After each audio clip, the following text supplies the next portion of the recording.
கையில் எப்படி இருக்குன்னு பாருங்க, இங்கே பாருங்க. கையை பாருங்க, இது குடலை ஒட்டினா எப்படி இருக்கு? எதில் போட்டீங்கன்னு சொல்லுங்க. அது அப்புறம் எதுக்கு வச்சிருக்கீங்க? எதுக்குமே யூஸ் பண்ணக்கூடாதுமா. அது இது எதுக்காக யூஸ் பண்ணுறீங்க? சரி, வேற எதுக்கு யூஸ் பண்ணுறீங்க நீங்களே சொல்லுங்க. எதுக்காக பண்ணுறீங்க? தடை செஞ்சது பயன்படுத்துறீங்க. இது பேர் என்னது? எப்படி தயாரிக்கிறீங்க? எப்படி தயாரிக்கிறீங்க? என்ன அளவுக்கு தயாரிக்கிறீங்க? வாங்க, நான் யார் தெரியுமா? என்ன என்ன சொல்லுங்க, நான் யார்? நான் மட்டும்தான் இது வந்து பவர் எனக்கு இருக்கு. நான் தான் எடுக்க முடியும். நான் என்ன அனுப்ப போறேன். நல்லா வந்தா விட போறேன். எனக்கு என் வேலையை சொல்ல முடியாதுப்பா. பானிபூரியிலிருந்து தொற்றும் கேன்சர். உணவுத்துறை அதிகாரிகள் நடத்திய சோதனையில் கைப்பற்றப்பட்ட 30 கிலோ கலரான காளான்கள்.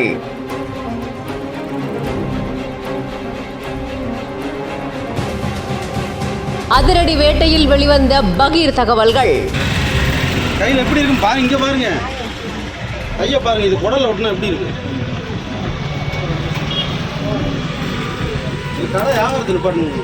சிவகங்கையில 13 பானிபூரி கடைகள் உணவு பாதுகாப்புத்துறை அதிகாரிகளால சோதனையிடப்பட்டிருக்கு. அப்போ 30 கிலோ ரசாயன வண்ணப்பொடி கலந்த காளான்களை பறிமுதல் செஞ்சிருக்காங்க. கர்நாடகாவில பானிபூரி கடைகள்ல செஞ்ச சோதனையில பானிபூரி ரசத்துல புற்றுநோய் உண்டாக்குற ரசாயன கிருமிகள் கலந்திருக்கிறது தெரிய வந்திருக்கு. தொடர்ந்து தமிழகம் முழுவதும் இருக்கிற பானிபூரி கடைகள்ல உணவு பாதுகாப்பு அதிகாரிகள் சோதனையிட்டு வந்துகிட்டு இருக்காங்க. இப்படி இருக்க சிவகங்கையில உணவு பாதுகாப்பு அலுவலரான சரவணகுமார் தலைமையில அதிகாரிகள் சோதனை நடத்தினாங்க. பெரியார் சேர்வை ஊருணி பக்கத்துல அம்பேத்கர் சிலை, இளையான்குடி சாலை, அரசு போக்குவரத்து கழக பணிமனை உள்ளிட்ட பல இடங்கள்ல 13 கடைகள்ல சோதனையிட்டு இருக்காங்க. அப்போ 4 கடைகள்ல ரசாயன வண்ணப்பொடி கலந்த 30 கிலோ காளான்களை பறிமுதல் செஞ்சிருக்காங்க. மேலும் 4 கடையில பானிபூரி ரசத்தை பகுப்பாய்வு செய்யறதுக்காக எடுத்துட்டு போயிருக்காங்க. இது மட்டும் இல்லாம கடைகள்ல இருந்த பாலித்தீன் பைகளையும் பறிமுதல் செஞ்சு அபராதம் விதிச்சிருக்காங்க. பானிபூரி கடைகள்ல நடத்தப்படுற இந்த சோதனைக்கான வீடியோ இப்போ இணையத்துல வைரலா பகிரப்பட்டு வந்துகிட்டு இருக்கு.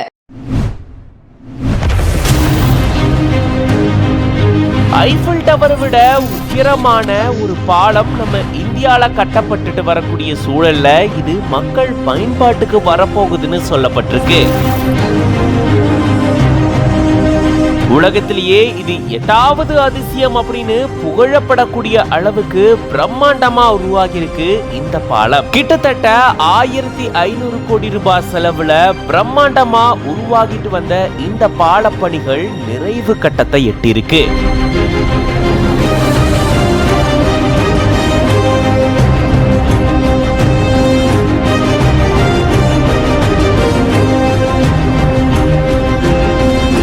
காஷ்மீர்ல பாரமுல்லா வரைக்கும் இடைப்பட்ட இந்த தூரத்துக்கு ரயில் பாதை அமைக்கும் பணி நடந்துட்டு வருது. அதுல குறிப்பிட்ட ஒரு பகுதி தான் இந்த பிரம்மாண்ட பாலம் அமைக்கக்கூடிய ஒரு இடம். இத கோல்டன் ஜாயிண்ட் அப்படின்னு பெருமிதத்தோட சொல்றாங்க. இந்த பாலத்தினுடைய மொத்த நீளம் பாத்தீங்கன்னா 1315 மீட்டர்னு சொல்லப்படுது. இதனுடைய மொத்த உயரம் 359 மீட்டர். அதாவது இந்த பிரம்மாண்ட ரயில்வே பாலம் பாத்தீங்கன்னா செனாப் ஆற்றினுடைய அந்த பள்ளத்தாக்குல தான் கட்டப்பட்டுட்டு வருது.